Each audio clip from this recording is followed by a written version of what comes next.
بھی ساتھ لے لے، ہم رہ گئے اکیلے، وہ دور کے مسافر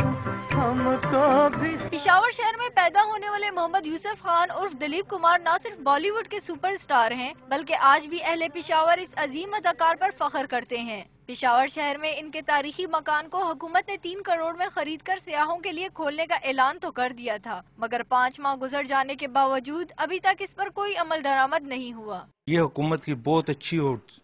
بہترین کوشش ہے کہ انہوں نے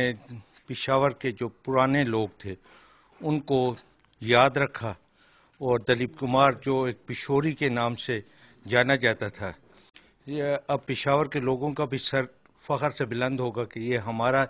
جو فرزند تھا، یہ اس کا گھر ہے۔ گھر کے مالک کا کہنا ہے کہ اس نے دلیپ کمار کے گھر کو آج سے 7 سال قبل 51.5 لاکھ میں مارکیٹ بنانے کی غرض سے خریدا، مگر حکومت نے اسے تاریخی ورثہ قرار دے کر اس کو 3 کروڑ کی پیشکش کی اور سرکاری طور پر اعلان بھی کیا، جس کے بعد اس نے مارکیٹ بنانے کا فیصلہ ترک کر دیا۔ مگر اب تک حکومتی فیصلے پر کوئی عمل درآمد نہ ہونے کے باعث اس کو شدید پریشانی کا سامنا کرنا پڑ رہا ہے۔ ہمارے حکومت سے یہ مطالبہ ہے کہ ہمیں جلد از جلد پیمنٹ کریں کہ ہم اپنا کاروبار شروع کریں۔ صوبائی حکومت نے برصغیر کے عظیم فنکار دلیپ کمار کے آبائی مکان کو ثقافتی ورثہ قرار دے کر خریدنے کا اعلان تو کر دیا ہے، جس کا سیاحوں کو بھی بے چینی سے انتظار ہے، مگر دیکھنا اب یہ ہوگا کہ حکومت کو تاریخی گھر کی قیمت ادا کرنے میں کتنا عرصہ مزید لگے گا۔